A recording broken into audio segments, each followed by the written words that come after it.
The stranger in first class. The bustling corridors of Hartsfield-Jackson Atlanta International Airport teemed with life. From hurried travelers clutching their passports to families struggling with overpacked suitcases, it was a chaotic symphony of human movement. Among the crowd was Vanessa Carter, a sharp-dressed woman in her early 40s. Her tailored navy blue suit screamed authority, and the faint clink of her heels against the marble floors was a declaration of her presence. Vanessa was the epitome of corporate success, a senior executive at one of the largest real estate firms on the East Coast. Her no-nonsense attitude and sharp wit had earned her both admiration and fear in her industry. Yet beneath her polished exterior was a simmering frustration. Delays, inefficiencies, and the incompetence of others. These were things she couldn't tolerate. Today was no different. Unbelievable. Vanessa muttered under her breath, glaring at the boarding gate where the digital display flickered inconsistently.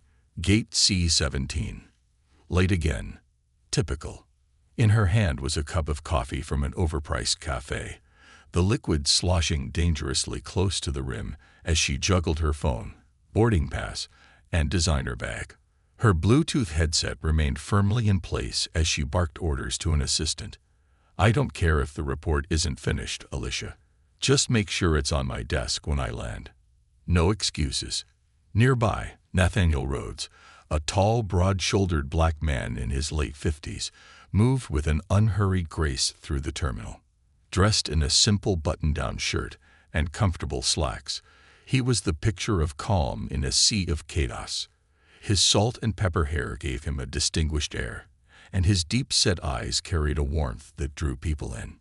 He stopped briefly to help a frazzled mother struggling with a baby stroller. "Here, let me get that," Nathaniel offered, gently folding the stroller with practiced ease. "Thank you so much," the woman said, her relief evident. He responded with a kind smile before continuing toward gate C-17. In his hand, he carried an old leather briefcase, the edges worn but well cared for, a testament to years of use.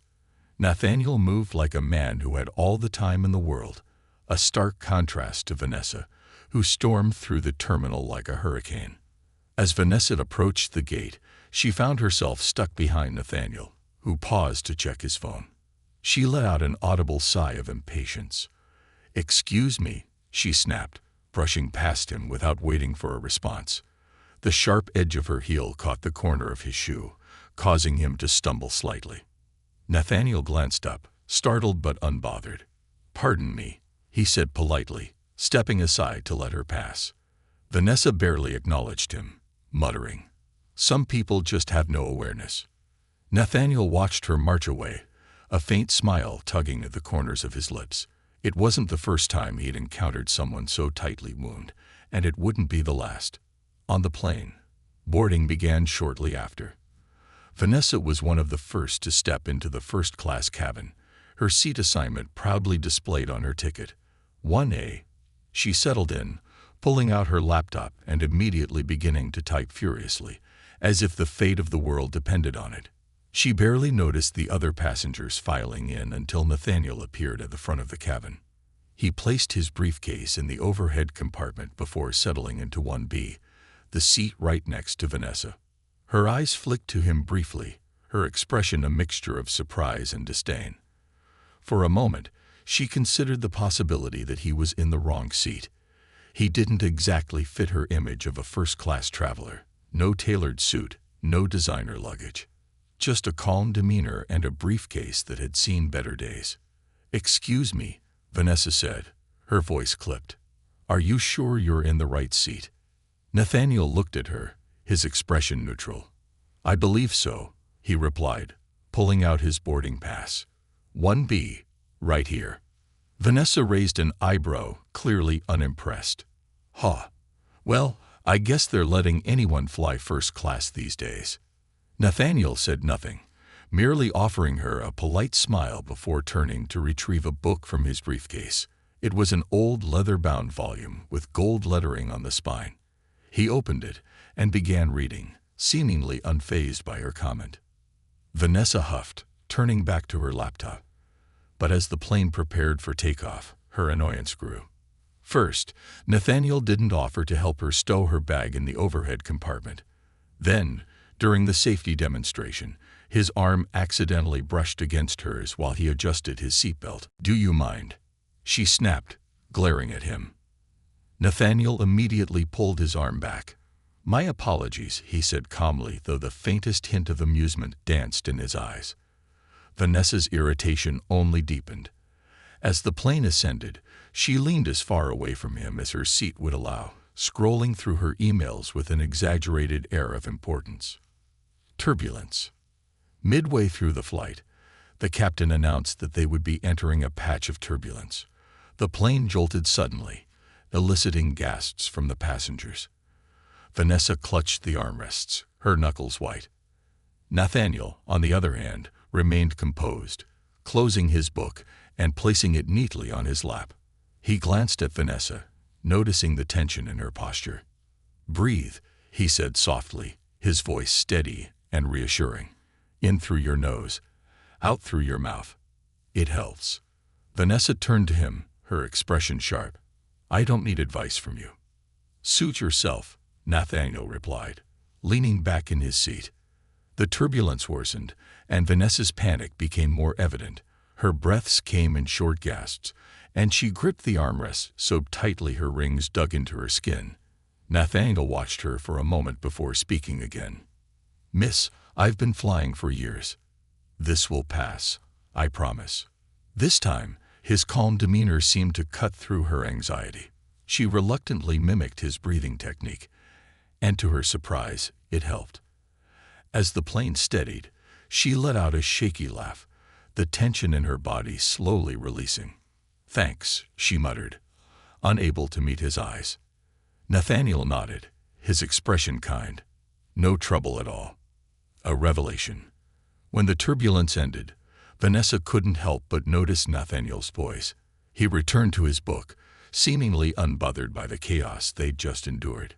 Curiosity gnawed at her, but her pride kept her from asking questions. Instead, she found herself stealing glances at him, wondering who he really was. The flight attendant passed by, offering drinks.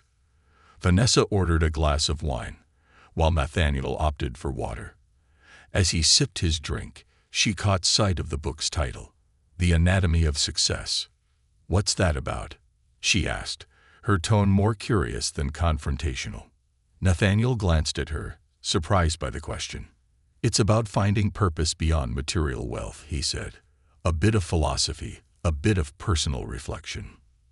Vanessa snorted. "Sounds pretentious." Nathaniel chuckled. "Perhaps, but it offers valuable insights, if you're willing to look past the jargon." Vanessa didn't respond, but something about his words lingered. For the first time in years, she felt a flicker of self-doubt. Who was this man, and why did he seem so unaffected by her sharp edges? She didn't know it yet, but the truth about Nathaniel would soon unravel, and it would change everything she thought she knew. Not just about him, but about herself. The gentle storm. The flight continued smoothly after the turbulence, but the tension between Vanessa and Nathaniel remained palpable. She returned to her laptop, feigning business, while he remained engrossed in his book. The cabin was filled with the soft hum of the engines, punctuated by the occasional murmur of flight attendants moving through the aisles. Yet, Vanessa couldn't shake the curiosity gnawing at her. Nathaniel's calm demeanor in the face of her earlier disdain unsettled her. She wasn't used to people brushing off her sharpness so easily, nor was she used to her own interest in strangers. Her thoughts wandered as she stared at her laptop screen. The words blurred as memories surfaced. Moments in her career when she'd had to claw her way up, moments when she had to be tough or risk being dismissed. First-class seats weren't handed to her. She'd earned them through sheer grit. It was why she had such little patience for people she thought hadn't earned their place. And yet, the man next to her didn't fit into the neat categories she usually relied on. A first-class disruption. The flight attendant's voice broke her reverie. "Mr. Rhodes," she said, stopping at their row with a warm smile. "Would you care for anything else? Another bottle of water, perhaps?" Nathaniel smiled back, his tone as gracious as ever. "I'm fine. Thank you." Vanessa raised an eyebrow. So, they're on a first-name basis now. Who is this guy? Excuse me, Vanessa said, her curiosity finally spilling over. Do you two know each other? The flight attendant hesitated, glancing at Nathaniel before answering. Oh, well, Mr. Rhodes is a regular on our flights. We always look forward to having him on board. Vanessa's brows furrowed. She didn't press further, but her curiosity burned hotter now. A regular in first class, but with no airs. A simple book instead of a laptop. That doesn't add up. Nathaniel, as if sensing her thoughts, closed his book and leaned back. You seem puzzled. Vanessa met his gaze, her tone cool but probing. You don't exactly fit the profile of a first-class regular. Nathaniel chuckled, unoffended. And what profile is that, if I may ask? You know, Vanessa gestured vaguely, the usual type. Corporate executives, investment bankers, people like me. And you assume I'm not one of those. His voice held no edge, only curiosity. Well, Vanessa trailed off, suddenly unsure how to frame her assumptions without sounding outright rude. Nathaniel didn't press her, simply nodding as if her silence answered his question. People often see what they expect to see, he said finally, turning his gaze back to the window. The encounter. As the flight continued, Vanessa's curiosity festered. She couldn't focus on her work anymore. Instead, her thoughts spiraled around Nathaniel's cryptic comments and calm demeanor. She decided she couldn't let it go. Okay, she said, turning toward him. You win. I'll bite. Who are you, Mr. Rhodes? Really? Nathaniel smiled faintly, closing his book once again. Just someone who enjoys a good book and a quiet flight. That's not an answer, Vanessa pressed. You're too calm, too composed, and the flight attendant clearly knows you. Nathaniel tilted his head, his eyes twinkling with amusement. Does that bother you? It bothers me when people are a mystery, she admitted, surprising herself with her candor. Ah, Nathaniel said, leaning back. Well, mysteries can be wonderful things, don't you think? They keep life interesting. Vanessa crossed her arms, clearly unimpressed. You're deflecting. Nathaniel laughed. A deep, warm sound that seemed to fill the cabin. Fair enough, he said. But let's make a deal. You tell me something about yourself first. Vanessa frowned, caught off guard. What do you want to know? Anything, he replied. Something real. Vanessa hesitated. She wasn't used to being put on the spot, especially not about personal matters. But something about Nathaniel's calm, open demeanor made her feel strangely at ease. All right, she said finally. I wasn't always this successful. I grew up in a tiny apartment in Queens. My mom worked 2 jobs to keep us afloat, and I promised myself I'd never struggle like that again. That's why I push so hard. Why I don't settle. Nathaniel nodded, his expression thoughtful. That's admirable. And it explains your drive. She looked at him expectantly. Your turn. Nathaniel's smile softened. He seemed to weigh his words carefully before speaking. I grew up in the South. Small town, big dreams. My parents were school teachers, and they instilled in me a love of learning. It's what led me to the work I do now. And what work is that? Vanessa pressed. Nathaniel hesitated, his gaze shifting to the window. I work in energy, he said simply. Sustainable energy, to be specific. Vanessa narrowed her eyes. There was more to his story. She could feel it. But before she could probe further, the plane began its descent. The captain's voice crackled over the intercom, announcing their approach to Los Angeles. The airport revelation. As the plane touched down and taxied to the gate, Vanessa found herself oddly reluctant to part ways with Nathaniel. He had unsettled her in a way she couldn't quite explain, not with hostility, but with a quiet challenge to her perspective. They disembarked together, exchanging polite goodbyes. But as Vanessa waited near baggage claim for her assistant to arrive, she caught sight of Nathaniel again. This time, he wasn't alone. A small crowd had gathered near him. Journalists, photographers, even a few fans holding notebooks for autographs. Nathaniel moved through them with practiced ease, offering polite smiles and brief responses. He didn't seem to bask in the attention, but neither did he shy away from it. Vanessa's eyes widened as one of the journalists called out a question. "Mr. Rhodes, what's the timeline for your new initiative in East Africa? Is it true you're committing $200 million to rural energy development?" Nathaniel paused, his calm voice carrying over the crowd. "We're in the early stages, but our goal is to provide sustainable energy access to over 1 million people by 2025.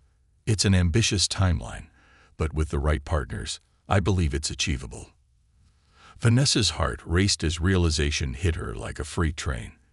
This wasn't just a man reading a book on a plane.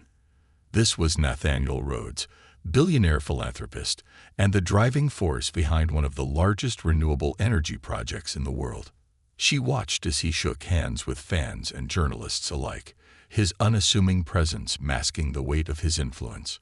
Suddenly, her earlier behavior, her assumptions, her dismissiveness, felt unbearably small. As the crowd thinned, Nathaniel caught sight of her. He offered a small, knowing smile, tipping an invisible hat in her direction before disappearing into a waiting car.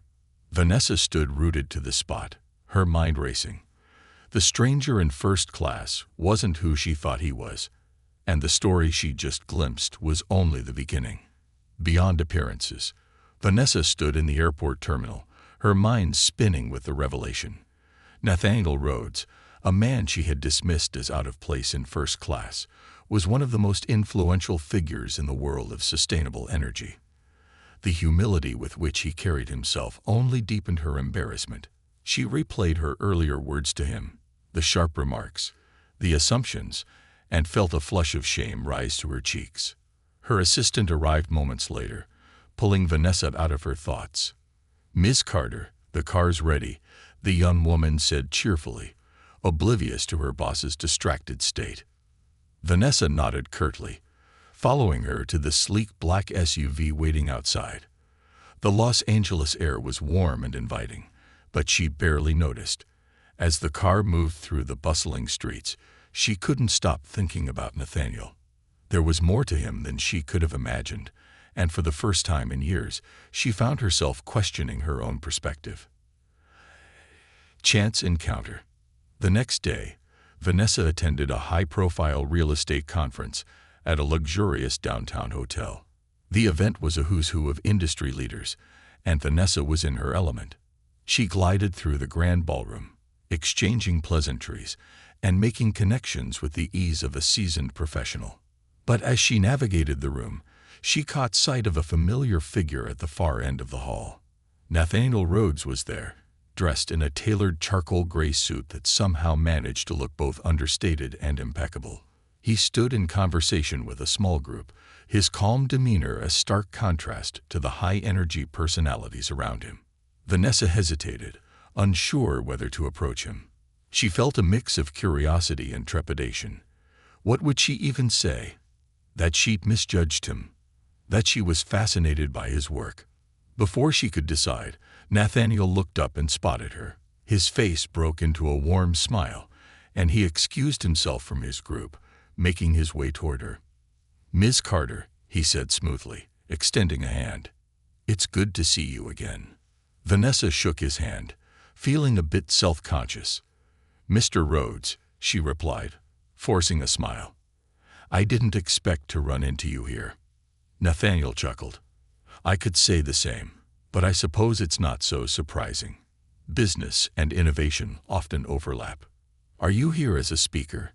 she asked, genuinely curious. "Yes," he said. "I'm giving a talk tomorrow on the intersection of sustainable energy and urban development." Vanessa raised an eyebrow. "Urban development? That's not a connection I hear about often." "It should be," Nathaniel said, his tone gentle but firm. "Energy isn't just about powering homes and businesses. It's about creating infrastructure that supports communities.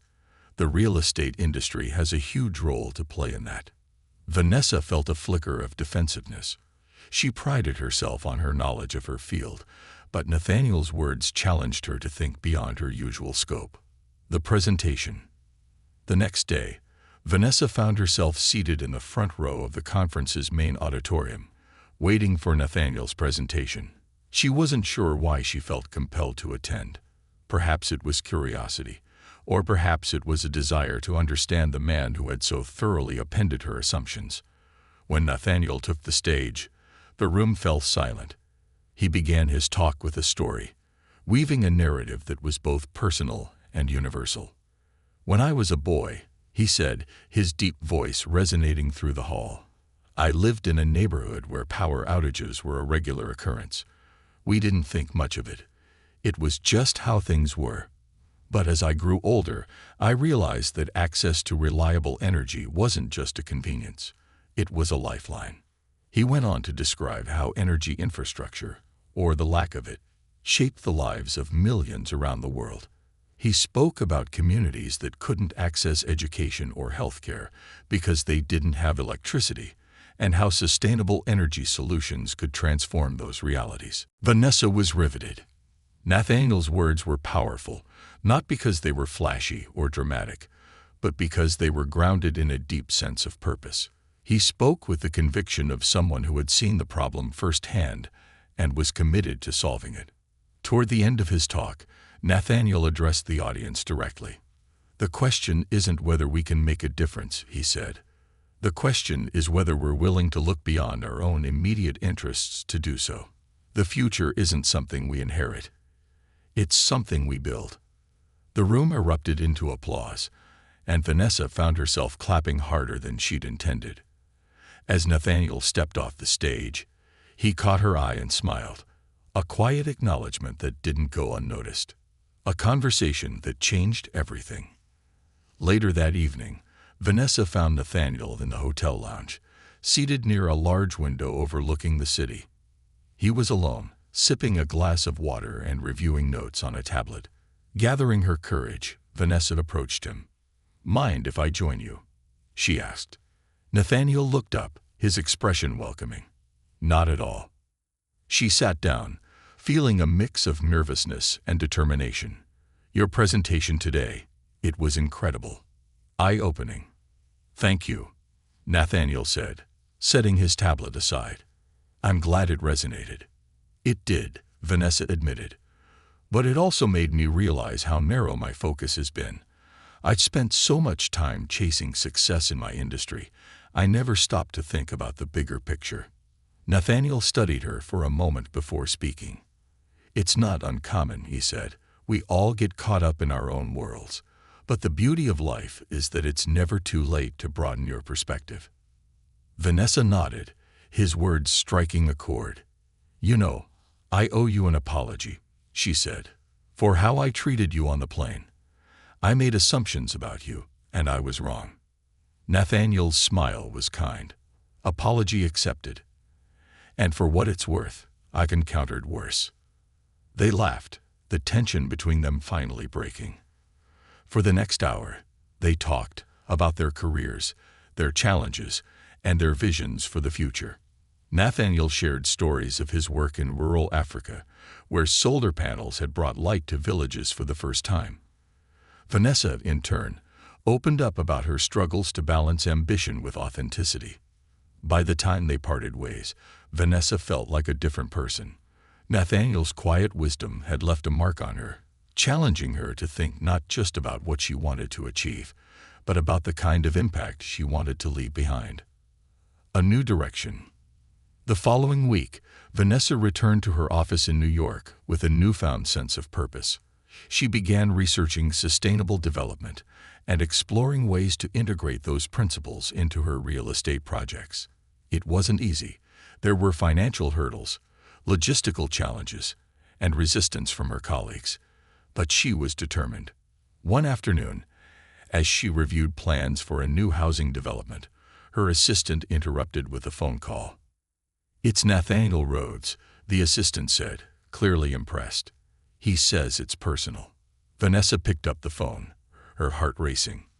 "Nathaniel," she said, trying to keep her voice steady. "This is a surprise. "I've been thinking about our conversation," he said, "and I have a proposition for you." Vanessa leaned forward, intrigued. "I'm listening." "I'm launching a new initiative," Nathaniel explained, "a partnership between energy and real estate sectors to create sustainable, affordable housing in underserved communities. I think you'd be perfect to lead the real estate side." Vanessa's breath caught. "You want me to lead?" "Why not?" Nathaniel said. "You have the experience, the drive, and most importantly, the willingness to grow. This could be an opportunity to make a real difference." Vanessa hesitated, the weight of the offer sinking in. It was a chance to step out of her comfort zone, to do something meaningful. But it also came with risks. "I'll think about it," she said finally. "Take your time," Nathaniel replied. "But I think you already know your answer." As she hung up the phone, Vanessa stared out her office window, the city stretching out before her. For the first time in years, she felt a spark of excitement, not for the next deal, but for the possibilities of what she could build. A leap into the unknown. Vanessa sat at her desk, staring at the skyline of New York City, its towers rising like monoliths of ambition. She had built a career in those towers, climbing their invisible ladders rung by rung, proving herself in a world that wasn't always kind to women like her. And now she was being offered a chance to leap off that ladder into something entirely new. Nathaniel's proposition echoed in her mind. Sustainable, affordable housing in underserved communities. It wasn't just a business opportunity. It was a chance to create something with real impact. But the stakes were high. Her reputation, her career, her financial security, all of it would be on the line. "What am I doing?" she muttered, pacing her office. She grabbed her phone and dialed a familiar number. Moments later, the comforting voice of her mentor, Linda Yates, filled the line. "Vanessa, it's been a while.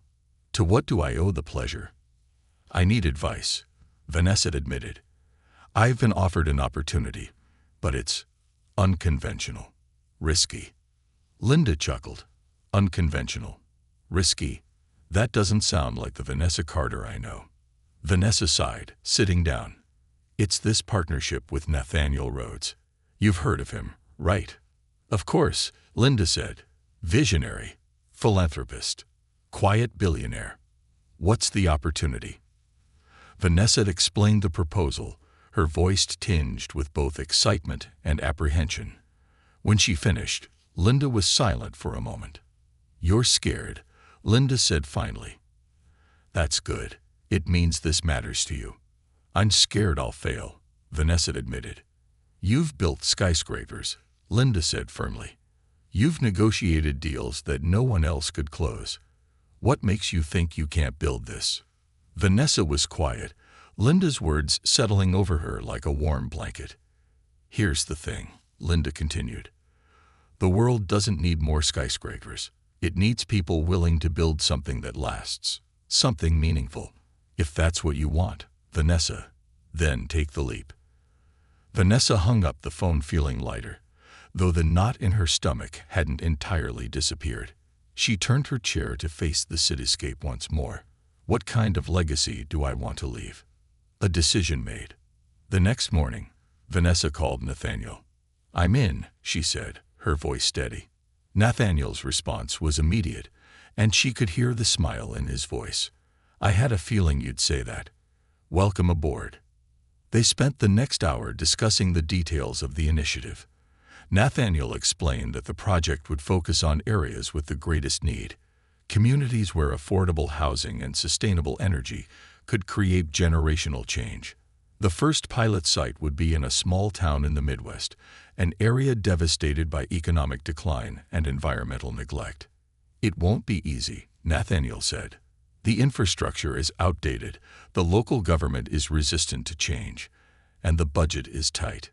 "Sounds like my kind of challenge," Vanessa replied, surprising herself with her confidence. The pilot project begins. A week later, Vanessa found herself stepping off a plane in Greenville, a town that had seen better days. The main street was lined with shuttered businesses, their windows coated in dust.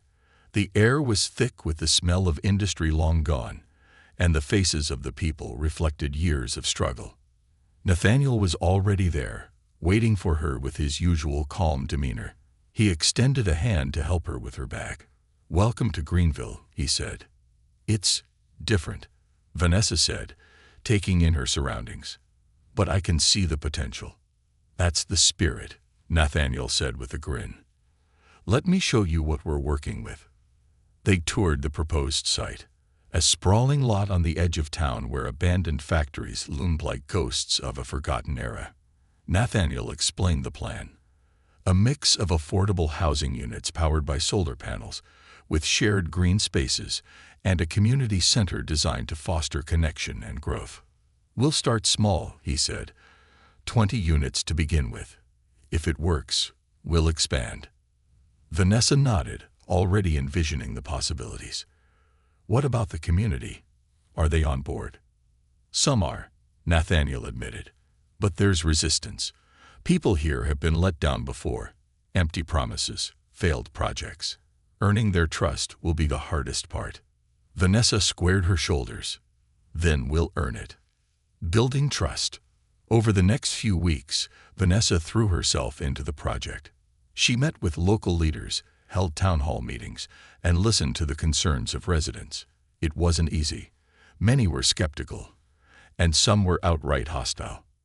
At one meeting, an older man named Bill Tanner stood up, his voice thick with anger. "We've heard this song and dance before," he said. "Outsiders come in, promise us the world, and leave us worse off than before. Why should we believe you're any different?" Vanessa met his gaze, her voice steady. "Because I'm not here to promise. I'm here to deliver. And I know words don't mean much until you see results. So let us prove it." Bill didn't respond, but Vanessa could see the doubt lingering in his eyes. It fueled her determination. She knew this project wasn't just about buildings or solar panels. It was about rebuilding trust. Nathaniel, meanwhile, worked behind the scenes, securing additional funding and navigating the bureaucratic hurdles that threatened to stall progress. Together, they made a formidable team, their strengths complementing each other in unexpected ways. A turning point. The first breakthrough came when construction began.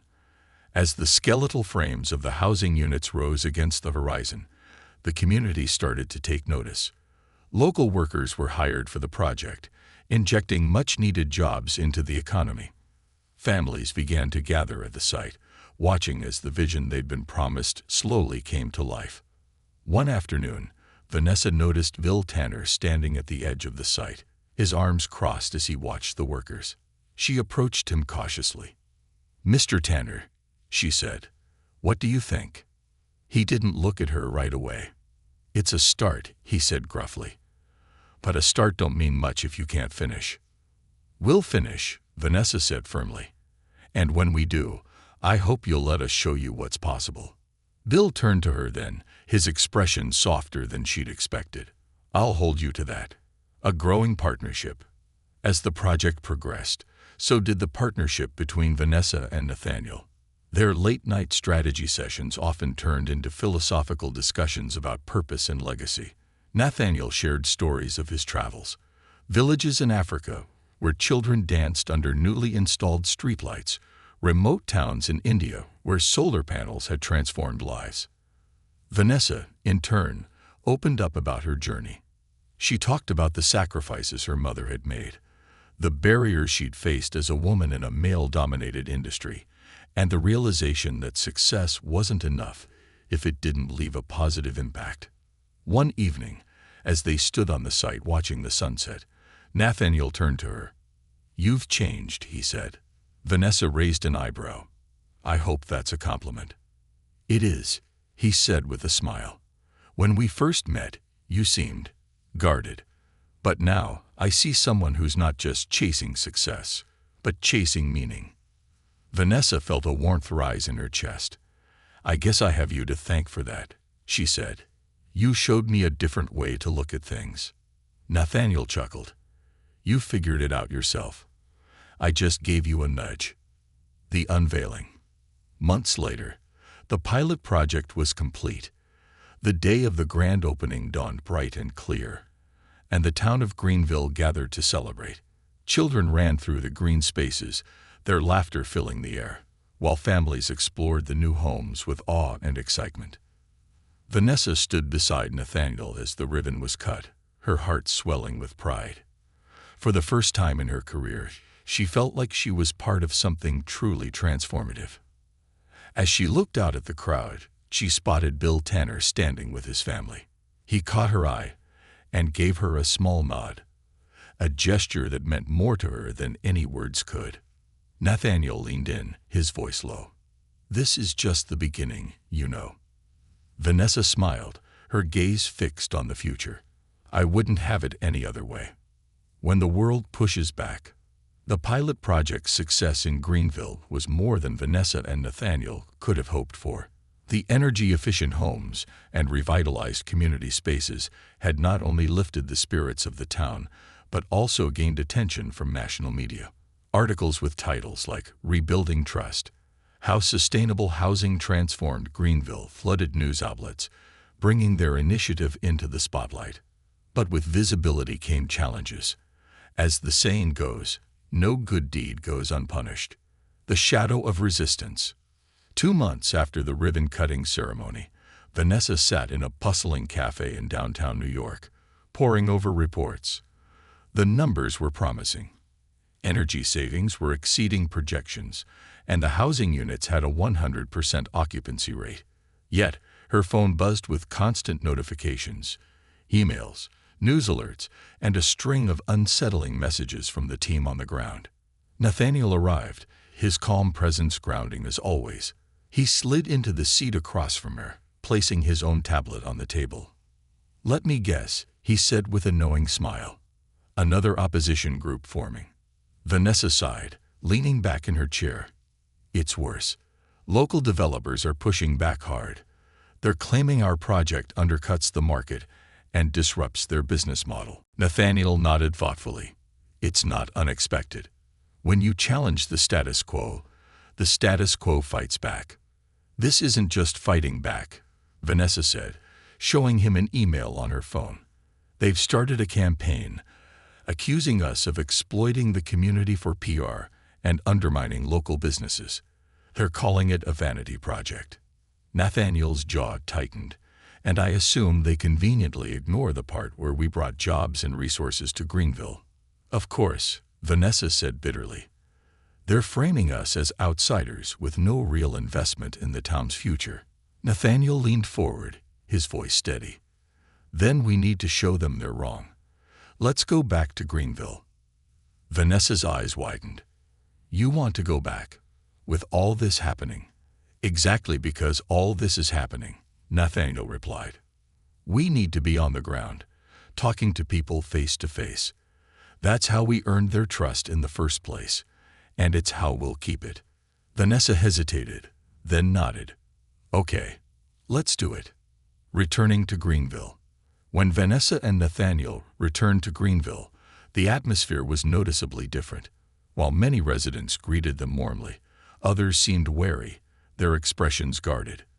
The local media had amplified the developers' accusations, sowing seeds of doubt. At a town hall meeting, tensions came to a head. A man in his late 30s, wearing a construction company logo on his jacket, stood up, his voice sharp with anger.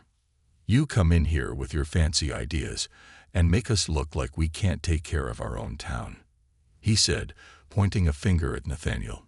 "What gives you the right?" Nathaniel met the man's gaze calmly.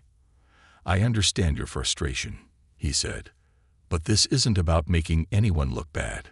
It's about giving Greenville the chance to thrive. The jobs created here, those weren't just for construction. They're ongoing, from maintenance to community programming. We're building opportunities, not taking them away." "And what happens when you leave?" the man retorted. "When the media attention dies down and you move on to your next project, who's left to pick up the pieces?" Vanessa stepped forward, her voice firm but empathetic. "That's a fair question," she said, "and it's one we've planned for. This isn't a one-off project. We've established partnerships with local organizations to ensure long-term sustainability, and we're not leaving until we're sure those partnerships are solid." The man crossed his arms, clearly skeptical. "We'll see." A hidden saboteur. Despite their best efforts, the resistance didn't fade. In fact, it escalated. Anonymous flyers began circulating, accusing the initiative of hidden motives. Social media posts alleged financial mismanagement, even claiming the solar panels were defective and unsafe. Vanessa spent hours in damage control mode, coordinating with their PR team and addressing every baseless accusation. But the turning point came when their lead construction manager, Allison, discovered something alarming. Someone had deliberately tampered with several of the solar panel installations. "These weren't accidents," Allison said, her voice grim as she showed Vanessa and Nathaniel the evidence. "Someone loosened the connections. If we hadn't caught it in time, it could have caused major outages, or worse." Vanessa felt a chill run down her spine. "Do we know who?" Allison shook her head. "Not yet, but whoever it is, they know what they're doing." Nathaniel's expression darkened. "This isn't just opposition anymore. It's sabotage." Uncovering the truth. Determined to root out the saboteur, Nathaniel and Vanessa worked closely with their security team, reviewing footage and interviewing workers. The tension within the project team grew as suspicions mounted. Vanessa felt the weight of it pressing down on her. If they couldn't stop the sabotage, the entire project and their credibility could collapse. One evening, as Vanessa was reviewing reports in the community center, Nathaniel walked in, his face set with resolve. "We found something," he said, holding up a tablet. Vanessa joined him, her heart pounding as he showed her footage from the construction site. The video captured a man in a hoodie tampering with one of the solar panels late at night. When the man turned toward the camera briefly, Vanessa gasped. "It's Bill Tanner," she said, disbelief washing over her. "He was one of our biggest supporters." Nathaniel nodded grimly. "He's been working with one of the local developers. They promised him a share of the profits if he helped discredit us." Vanessa felt a wave of anger and betrayal. "We trusted him." "People do desperate things when they feel cornered," Nathaniel said. "But that doesn't excuse it. We need to address this immediately." The confrontation. The next day, Nathaniel and Vanessa met with Bill at his home. He opened the door reluctantly, his face a mask of guilt. "We know what you've been doing," Nathaniel said, his tone calm but firm. "And we know why." Bill's shoulders slumped. "I didn't have a choice," he said. "The developers, they offered me more than I've ever made in my life. I've got grandkids to think about." "And what about the rest of the community?" Vanessa asked, her voice sharp. "What about the people who trusted you, who are counting on this project to succeed?" Bill looked away, shame etched into his features. "I didn't think it would go this far." "It's not too late to make it right," Nathaniel said. "But you need to come clean. Publicly." Bill hesitated, then nodded. "Okay, I'll do it." Turning the tide. At the next town hall meeting, Bill stood before the community and confessed everything. He explained how he had been manipulated by the developers and how he had sabotaged the project. His voice trembled with emotion as he apologized. "I let greed blind me," he said, "but I see now what this project means for all of us. I'm sorry." The room was silent for a moment. Then someone started clapping. Others joined in, and soon the hall was filled with applause. Not just for Bill's apology, but for the resilience of the community.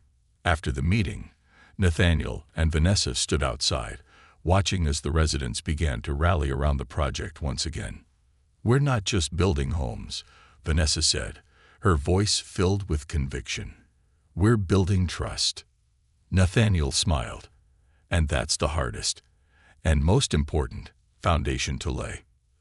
A vision for the future." The sabotage incident only strengthened Vanessa's resolve. She and Nathaniel worked tirelessly to ensure the project's success, doubling down on their commitment to the community. They expanded their partnerships, creating programs for job training and financial literacy to complement the housing initiative. Months later, as Vanessa walked through the completed neighborhood, she felt an overwhelming sense of pride. Children played in the green spaces, families gathered on their porches, and the solar panels gleamed in the sunlight, a testament to resilience and innovation. Nathaniel joined her, his hands in his pockets as he surveyed the scene. "This is what it's all about," he said.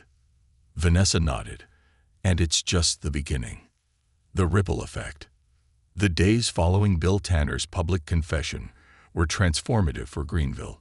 Where division and suspicion once lingered, there was now a renewed sense of purpose. The community, inspired by Bill's admission and Vanessa and Nathaniel's unwavering dedication, rallied around the project. Neighbors who had been skeptical pitched in, offering their skills and time to support the initiative. But as progress resumed, Vanessa and Nathaniel were acutely aware that their challenges were far from over. The developers opposing their project were relentless, leveraging legal loopholes, spreading misinformation, and lobbying local officials to obstruct further expansion. The legal battle. Vanessa sat at her desk in the makeshift project office, sifting through a stack of legal documents. Her sharp mind, honed by years in the corporate world, was now focused on an entirely different kind of opponent. The developers had filed an injunction to halt further construction, claiming that the project violated zoning regulations. Nathaniel walked in, carrying 2 cups of coffee. He placed one in front of her and sat down, his face a picture of calm focus. "They're trying to drown us in red tape," Vanessa said, frustration evident in her voice. "It's not even about the law. They're just hoping we'll give up."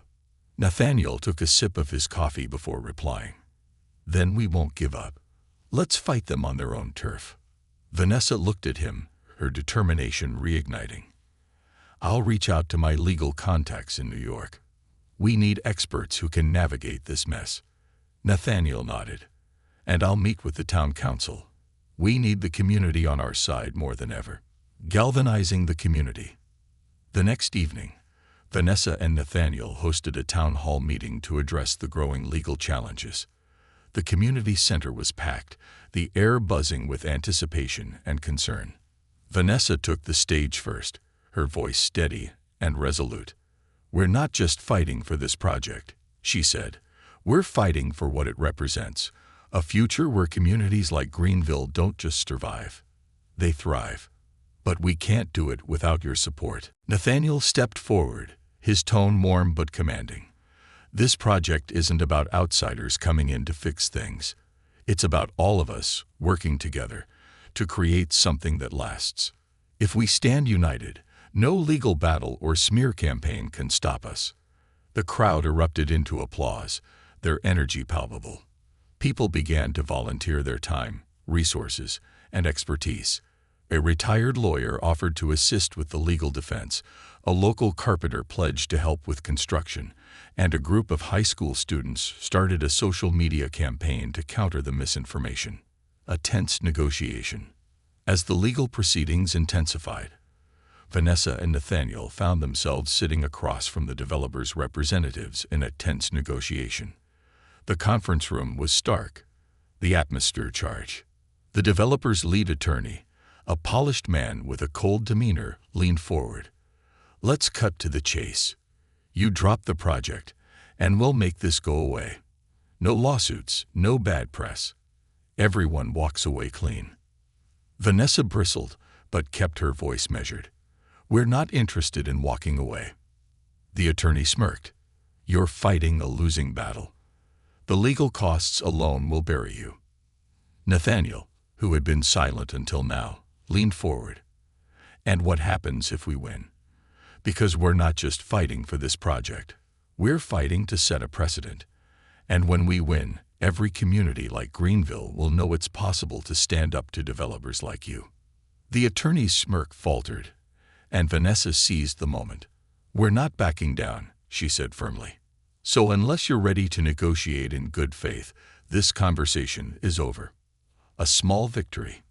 After weeks of back and forth, The developers finally agreed to drop the injunction in exchange for minor modifications to the project's expansion plans. It wasn't a perfect outcome, but it was a victory, one that allowed construction to continue and set a critical example of resilience. Vanessa and Nathaniel returned to the construction site that evening, watching as workers resumed their efforts under the fading light. "Not bad for a day's work," Vanessa said, her tone light but laced with exhaustion. Nathaniel smiled. "You were incredible in there." They didn't know what hit them. Vanessa chuckled. "Corporate negotiations prepared me for this, but I've never fought for something that felt this personal." Nathaniel's expression softened. "That's what makes you so good at it. You're not just fighting for the project.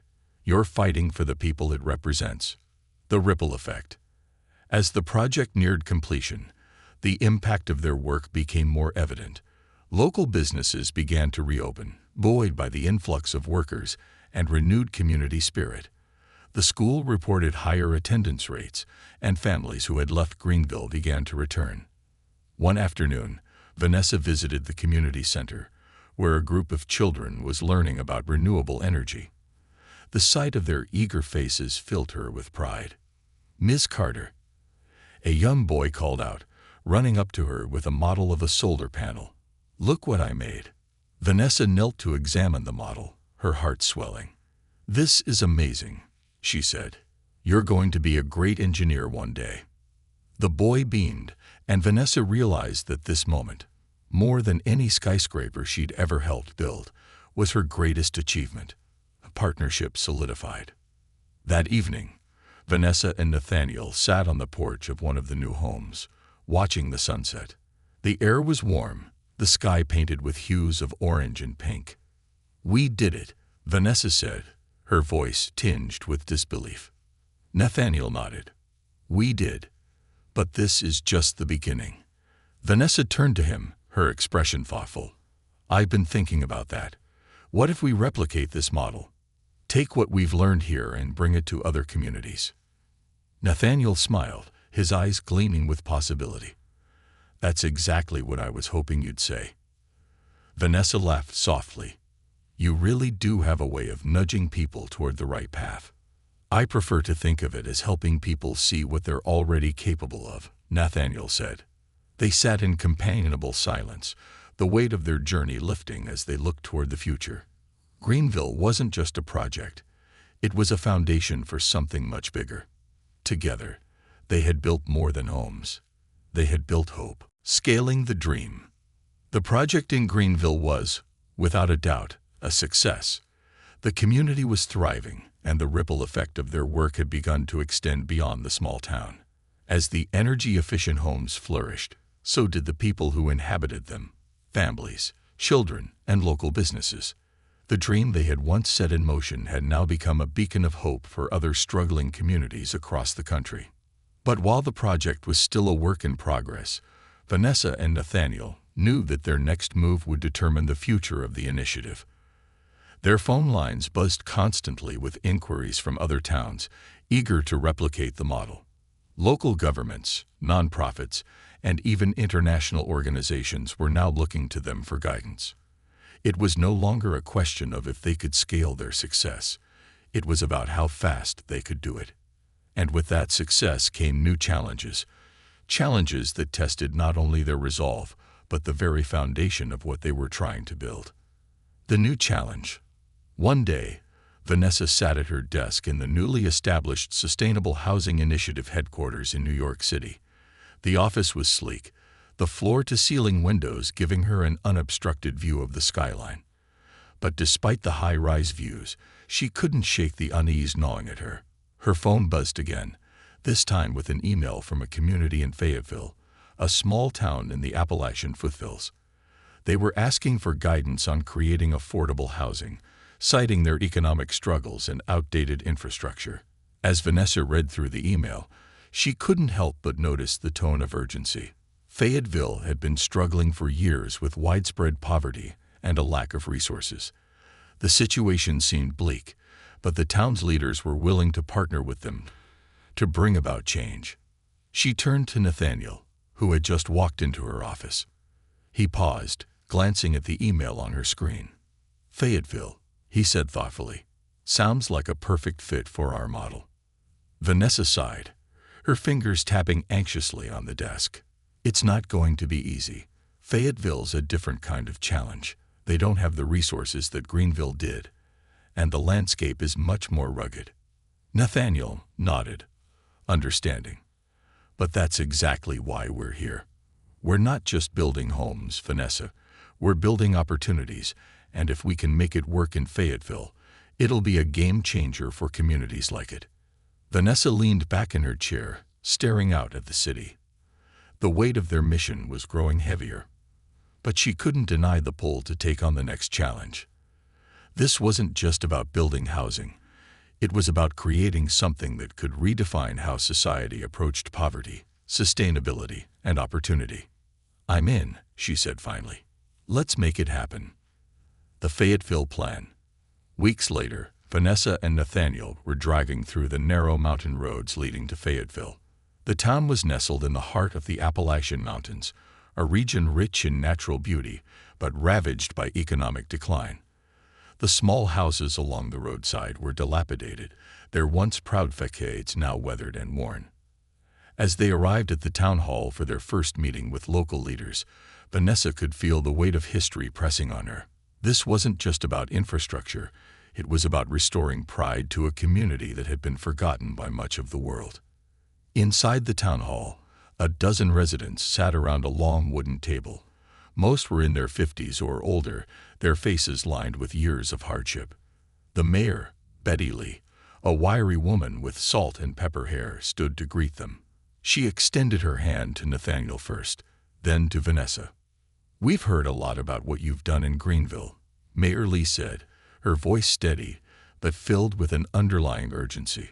"But we're skeptical. We've been promised solutions before, and they never come through." Vanessa met the mayor's gaze. "We understand your skepticism," she said, her tone calm but firm. "But we've seen firsthand how a community can change when people invest in each other. We're here to do just that." The mayor nodded, but her eyes narrowed. "If you want us to trust you, then show us. Show us what you've done and how you're going to make it work here." The struggle for trust. Over the next few weeks, Vanessa and Nathaniel worked tirelessly to lay the groundwork for the project. They held meetings with the local school board, the local utility company, and the town's business owners, all of whom expressed varying degrees of interest and hesitation. It quickly became clear that Fayetteville's problems went beyond just infrastructure. They had deep-rooted issues with distrust, cynicism, and a sense of helplessness. The challenge wasn't just about convincing people that sustainable housing would benefit them. It was about showing them that they were worthy of the change. In Greenville, they had worked with a community that already had a foundation of hope. But Fayetteville's residents had long since lost faith that anyone would invest in them, and many of them believed that nothing could change their reality. One evening, as they stood outside their temporary office, overlooking the rugged landscape of the town, Nathaniel spoke quietly. "We can build homes," he said, "but it's the trust that's going to take the longest to build."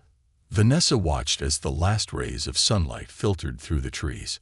"I've seen people come together before, Nathaniel, and I know we can do it here too. But we need a plan that shows them we're here for the long haul." The turning point. As their work continued, the tension in Fayetteville grew. Rumors spread, and whispers of doubt became louder. It became clear that they needed something to bring the community together, to prove that this project wasn't just another empty promise. Nathaniel had an idea. "Let's build something that everyone can see, the symbol of what we're trying to accomplish here, something that everyone can take part in." Vanessa raised an eyebrow. "Like what?" Nathaniel smiled. "A community center, but not just any community center. A place where people can learn about sustainable living, job training, and energy efficiency. A place that will become the heart of the town." It was a bold move. A community center would require significant investment, but it would also be the foundation on which trust could be rebuilt. It would show the town that they were there to stay, and that the project was about more than just housing. It was about creating a space for growth and opportunity. After weeks of planning, the groundbreaking ceremony for the community center took place. The turnout was overwhelming. People came from all over Fayetteville, some skeptical, others curious, but all ready to see if this project was real. A shared vision. Standing in front of the crowd, Nathaniel addressed the gathering. This isn't just about building a place to live. It's about building a future where we can all stand together, stronger than we've ever been before. Vanessa joined him on stage, her voice strong as she added, "We believe in you, in the people of Fayetteville, and we're not leaving until this community is empowered to take control of its own future." The crowd, once divided, now stood united. The construction of the community center marked the beginning of a new chapter for Fayetteville. As it went up, so did the town's hope. People came together to volunteer, to help with building, and to learn about the principles of sustainability. It wasn't just the physical center that was being constructed. It was a new mindset, a renewed sense of pride and purpose. The ripple effect begins again. Months passed, and the community center began to take shape.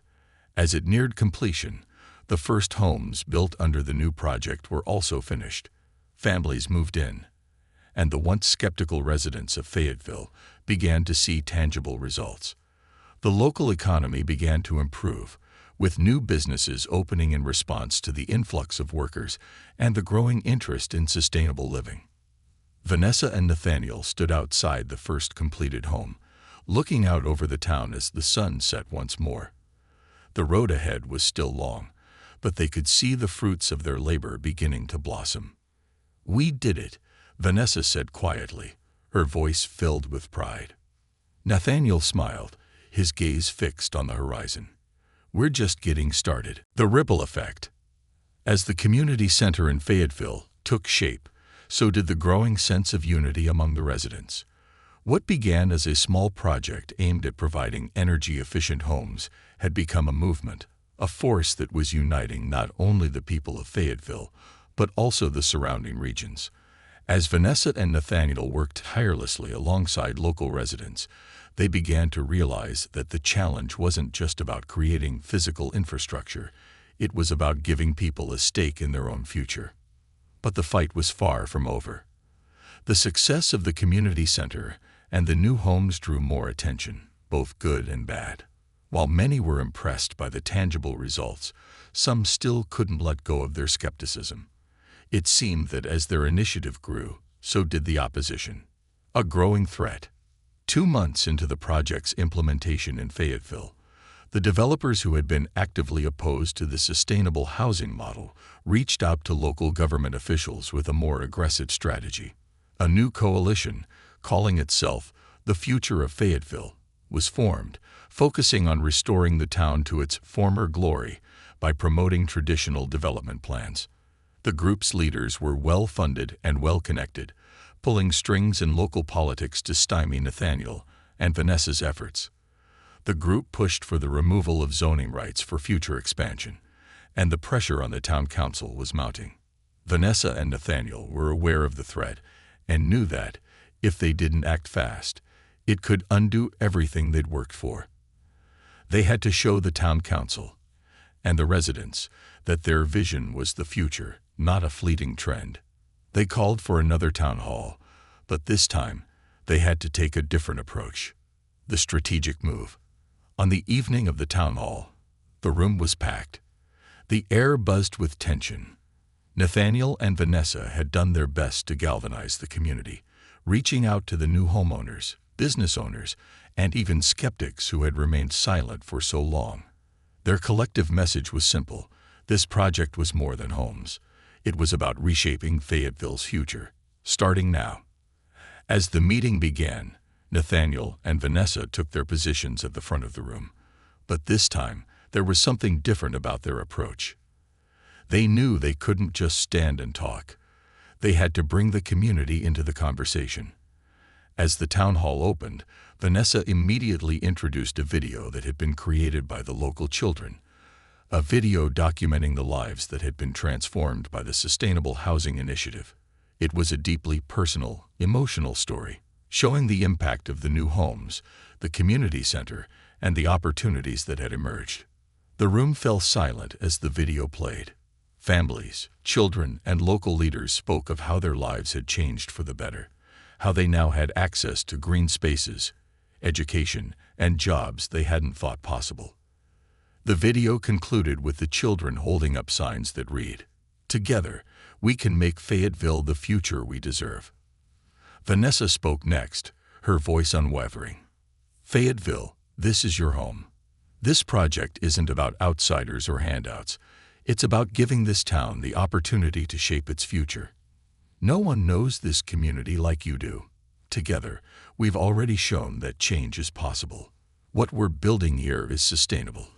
It's innovative, and it's for you." The room remained quiet, the weight of her words sinking in.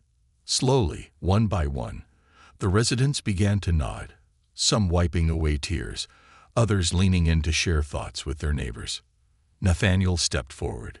"This isn't just about building homes.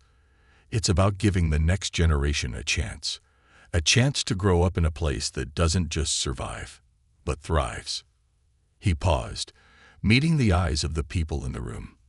"The world is changing, and change is hard. But this is how we build a future we can all be proud of. We don't turn our backs on progress, and we don't let the past dictate our future." The council members, who had been wavering in their stance, looked around the room, where the tide was beginning to turn. The people were speaking with a unified voice. This was no longer just Nathaniel and Vanessa's project. It was theirs. Victory, but at a cost. By the end of the meeting, the council had made a decisive vote. The zoning rights would remain intact, and the expansion of the sustainable housing project would continue. The coalition of developers had lost their bid to derail the project, and the community had reaffirmed their commitment to moving forward. However, the battle was far from over. In the aftermath, Nathaniel and Vanessa received anonymous threats from some of the more extreme members of the opposition. Their phones buzzed with increasingly hostile messages, and their offices were swarmed by journalists eager to dig deeper into the controversy. But despite the pressure, they both stood firm. This project was bigger than any threat or setback they might face. It was about more than homes. It was about hope, resilience, and creating a model for the future. The seed of a movement. As the project expanded, so did the ripple effect. Other towns reached out, inspired by the success in Fayetteville, the model they had created, affordable housing powered by renewable energy, built with community involvement and long-term sustainability, was beginning to catch on. Vanessa and Nathaniel spent months on the road, meeting with community leaders, attending town hall meetings, and sharing the story of their journey. They were no longer just entrepreneurs or philanthropists. They were pioneers of a movement, one that had the potential to change how the world approached affordable housing, sustainability, and social equity. But it wasn't all smooth sailing. As they expanded, they faced new hurdles, challenges with larger cities, more complex regulatory environments, and even larger political battles. Each new town they visited came with its own set of unique obstacles. Yet, as they faced those obstacles, their resolve only grew stronger. A vision realized. 1 year after the completion of the Fayetteville Community Center and Housing Project, Vanessa and Nathaniel stood at the edge of the town's new Central Park, looking over the bustling green space where children played and families picnicked. The sun was setting behind them, casting a golden glow over the land they had helped transform. "This is it," Nathaniel said quietly. "This is the future we talked about." Vanessa smiled, feeling the deep sense of fulfillment. "It's just the beginning," she said, her voice full of conviction. "We've built something real here. And now, it's time to do it again, bigger, bolder, and with even more communities." As the sun dipped below the horizon, they stood side by side, not just partners in business, but in a shared dream that had blossomed into a movement. They knew that they were only at the beginning of something larger than either of them could have ever imagined. The ripple effect had begun, and its potential was limitless. Vanessa turned to Nathaniel, her gaze steady. Where to next? Nathaniel's smile grew. Everywhere. The journey had just begun, and the world was waiting.